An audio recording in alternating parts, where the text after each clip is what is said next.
अस्सलाम वालेकुम जी, मैं हूं रेहान हैदर और आप हमारा यूट्यूब चैनल ARS पाकिस्तान देख रहे हैं। मेरे साथ हमेशा की तरह मौजूद हैं अली रज़ा शराजी साहब। इन्होंने एक प्रोग्राम किया हिबा गुज्जर पे और उस पर बहुत से कमेंट्स आए, बहुत से सवालात किए आप लोगों ने।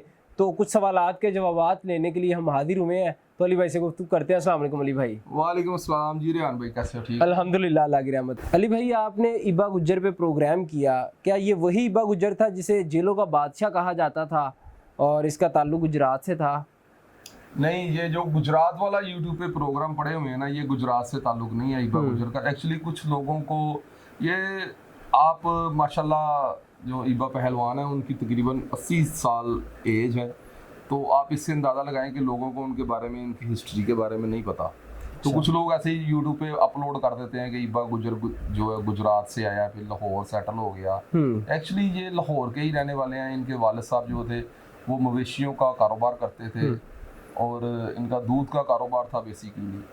तो दोस्ती यारी इनकी जो थी वो बहुत ज़्यादा वसी थी। और इनका झगड़ा सबसे पहले जो है वो 1962 में होता है इसके भाई का। 1962 में? 1962 में एक लड़ाई होती है। तब तो मेरे ख्याल से आप भी नहीं पैदा हुए होंगे। हाँ, तो वो जो है ना इनके भाई का झगड़ा होता है, तो वहाँ पर जाकर हिबा गुज्जर मुकमका करवाने की खातर वहाँ पे जाते हैं।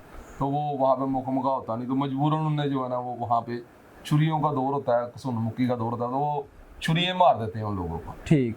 तो उसके बाद फिर उनसे मुकमका हो जाता है। तो फिर एक इनका करीबी दोस्त ही होता है वो इकबाल उर्फ बाला जूलर। तो वो ना ये गुलबर्ग अपनी गाड़ी में खाना शाना खाने के लिए वहाँ पे गए होते हैं। तो ये असल में ना ग्वाल मंडी का रिहायशी होता है, तो ये इनका करीबी दोस्त होता है। पिछले प्रोग्राम में भी मैंने बताया था। तो ये हिबा गुज्जर का करीबी दोस्त था। इसका बड़ा भाई जो यूसुफ भट्ट है वो चेयरमैन है, जो रेस क्लब है उसका चेयरमैन था।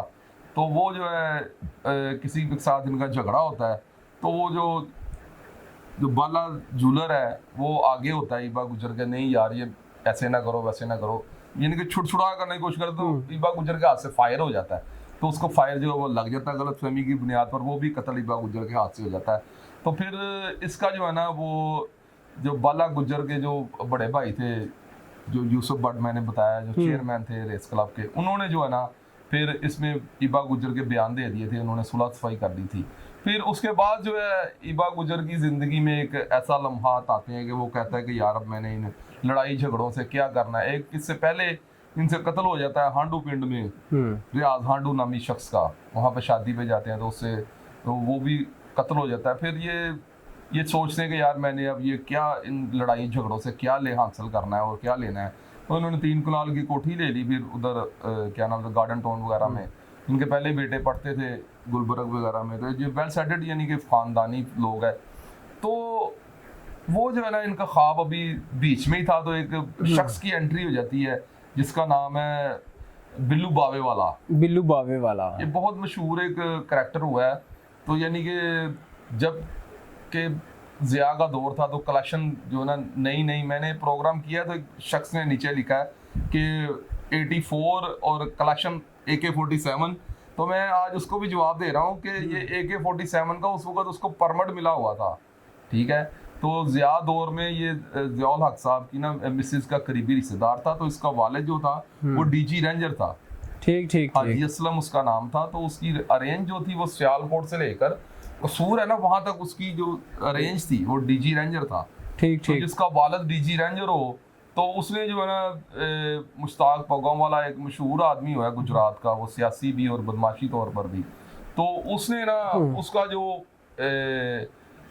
अड्डा जो है ना तो वो छीन लिया था वहां पे सियालकोट में। तो फिर उसके वालिद ने ये सोचा कि मैं इसे जो है ना क्यों ना लेके लाहौर ही चला जाऊं, क्योंकि ये मेरा बेटा बच जाए। तो वो इसे यहाँ पर ला के ना इसे शिफ्ट कर देता है। तो जो सलमान भट्ट एक क्रिकेटर आपने देखा होगा बड़ा मशहूर, तो उसका वालिद जो है वो भी जो है ना बिल्लू बावे वाले का दोस्त होता है, जुल्फकार भट्ट। तो जुल्फकार भट्ट और ये रेस क्लब में जाते हैं, तो किसी से घोड़ा पूछते हैं कि ये घोड़ा आपका कौन सा आएगा, बताता ही नहीं कि कौन सा घोड़ा हमारा आएगा, ट्राई कौन सा घोड़ा है, तो वो नहीं बताता। तो फिर ये ना वहां से आ जाता है। तो वो लोग ना उसको, जो जुल्फकार भट्ट है उसको पीटते कूटते हैं। तो जुल्फकार भट्ट जो है फिर जाके बिल्लू बावे वाले को बताता है कि भाई तुमने जो है उनसे पूछा था शेख साहब से घोड़े का, तो उन्होंने तो मुझे बताया नहीं, तो लिहाजा जो है ना वो मुझे बड़ा मारा पीटा है। तो जो है ना बिल्लू बावे वाला गुस्से में आके फिर उनके घर जाता है, तो वहां पर जाके जो है वो उनकी जो ना सलवार होती है, पतलून जिसे बोलते हैं, उनकी पतलूने तो आगे लेके आ जाता है। वो इतना बड़ा बदमाश था। हो। उसने किसी को, उसका टारगेट ये था कि पता करता था कि बताएं मुझे कि लाहौर में सबसे बड़ा टॉप 10 बदमाश कौन है, जिसकी सबसे ज्यादा रिस्पेक्ट है, वो उसे जलील करता था। हो। यानी कि उस वक्त का बहुत बड़ा यानी कि नाम और मुल्ला मुजफ्फर है। ये कौन से सन की बात कर ये रहे आप लगा ले साहब, ये 82 83 की बात है। हैं? 82 83। हाँ, तो ये जो लोग पुराने चले हुए थे 60 के 62 के, तो ये लोग जाहिर बात अब सुकून करना चाह रहे थे। 20-20 साल इन्होंने कैदें भी काट रही थी। मुल्ला मुजफ्फर की बात कर रहा हूँ। तो इन्होंने आगे अभी रेस्ट चाह रहे थे कि यार हमने इतनी ये बदमाशियां कर ली हैं, तो ये आगे अपने घर में रेस्ट चाह रहे। तो ये इसने सबको ना एकदम से छेड़ दिया था। यानी कि रेस क्लब वालों को भी छेड़ दिया, मुल्ला मुजफ्फर को भी छेड़ दिया, और ईबा गुज्जर जो है उसके जितने भी गुज्जर, ये पट्टे वाली जो होता है टोका, वहां पे बैठता था और वो गुज्जरों को ये कहता था कि तुमने बड़ी लंबी कमीजें पहनी होती हैं। उन्हें बड़ा बेइज्जत वगैरह करता था, मैं तुम्हारी कमीजें काट दूंगा। कई गुज्जरों की इसने कमीजें काट भी दी। ये किस कैरेक्टर की बात कर? बिल्लू बावे वाले की बात कर रहा हूं। बिल्लू बावे वाला। बिल्लू बावे वाले ने हर बदमाश को छेड़ा है, हर बदमाश को उसने तंग किया। तो उसकी ये बैकबोन था, जो उसका वालिद था डीजी रेंजर था। तो जाहिर बात है फौज का दौर था, जियोलॉग का दौर था, तो उसे किसी चीज का खौफ खतर ही नहीं था कि वो किससे घबराता ही नहीं था, कि वो हर बंदे से उड़ के पड़ता था। तो गुजरों को ये कहता था कि मैंने तुम्हारी आधे मूछी काट देनी है, अगर तुम मुझे नजर आए तो मैं तुम्हारी मूछें काट दूंगा। कोई रंजिश नहीं, बस ऐसे ही। हाँ, ऐसे ही बदमाशी, अपनी बदमाशी जगानी है उसने। कलाशनकोव उसने पकड़ी होती थी, तो उस वक्त कलाशन का दौर नहीं था, तो ये इसके पास कलाशन थी। लोगों के पास छुरी चाकू का दौर था, पिस्तौल का दौर था, तो इसने कलाशनकोव 7mm का दौर था। तो आप देखेंगे उस वक्त फिर जो अपना इलमदीन था बारला, जिसे इलमदीन बारला कहते हैं, और अच्छू बारला और सीधी बारला, ये ईबा पहलवान के काफी मिलने वाले थे, करीबी थे। तो एक जगह पर ईबा गुज्जर की जो इसके साथ मुंहमारी हो जाती है, वो भी इस बात पर कि ये गुज्जरों को बड़ा बुरा भला कहता है। तो ईबा गुज्जर को ये बहुत बात बुरी लगती है, नागवार गुजरती है। जाहिर बात है वो अपनी जो बरादरी है उसे लीड कर रहे हैं उसे वो, तो फिर ये जो है ना ईबा गुज्जर के साथ इसकी मुंहमारी होती है, तो फिर वो वहां से इसका तनाज़ा बन जाता है। तो अच्छू और सीधी जो है वो आते हैं ईबा गुज्जर से, आगे पूछते हैं कि हाँ जी दसो ताड़े नाल कोई बदतमीजी की थी चाचा जी ने। वो इग्नोर कर देता है कि नहीं मेरे साथ कोई बदतमीजी नहीं की। ये लोग जब निकलते हैं ना ईबा गुज्जर के घर से, तो वहीं पे ये कोई इसे बता देता है कि ये सामने बिल्लू बावे वाला बैठा हुआ था। ये 3 लोग होते हैं उस वक्त, अच्छू सीधी दोनों भाई हैं सगे, और जो बाला गाड़ी है इनका कजन होता साथ, वो इसे ना दूर से ब्रेस्ट मार देते हैं कलाशन का। तो ये 2 लोग वहां पे मर जाते हैं, एक बिल्लू बावे वाला और इसका एक साथी होता है, वो भी मर जाता है। तो एक बंदा इन्हें जानता होता है, वो बता देता है कि हाँ जी पहलवान जी की कर रहे हो, वो ये उसे भी ब्रेस्ट मारते हैं, वो भी मर जाता है और उसका घोड़ा भी साथ मर जाता है। अच्छा। तो इसका जो कत्ल है, इसका पर्चा जो है वो फिर 5 लोगों पर हो जाता है, जिसमें नईम खां, मुर्की शाह और ईबा पहलवान और अच्छा पहलवान और मुल्ला मुजफ्फर के ऊपर ये पर्चा हो जाता है। फिर जब जेल में ईबा गुजर जाता है, तो फिर वहां पर इसकी जेल की दास्तान शुरू होती है। अब यहाँ जेल की बड़ी लंबी थोड़ी दास्तान है इनकी। जब ये जेलों में चले जाते हैं, तो फिर इसका जो वालिद है मोहम्मद असलम, वो वहां पर आके कहता है, बड़ा गेट खुलता है उसके लिए, क्योंकि वो डीजी रेंजर होता है। तो उसे यानी कि वो रिटायर हो गया होता है, फिर उसको रिश्तेदारी की बुनियाद पर फिर उसे डीजी रेंजर का जो है ना आगे एक्सटेंशन मिल जाती है। अच्छा। तो वो जो एक्सटेंशन के बाद फिर वो आगे कहता है कि मेरे जेब में इनके ब्लैक वारंट है, मैं अपनी आंखों के सामने इन्हें सजाए मौत करवाऊंगा। तो फिर वो एक दिन उसकी बहस हो जाती है ईबा गुजर के साथ। वो ईबा गुजर फिर अक सड़ जाता है जब बंदा, फिर ईबा गुजर उसको गालियां भी निकालता है। एक बहुत मशहूर वाकया इस प्रोग्राम में मैं आपको ऐड करके देता हूँ उसका।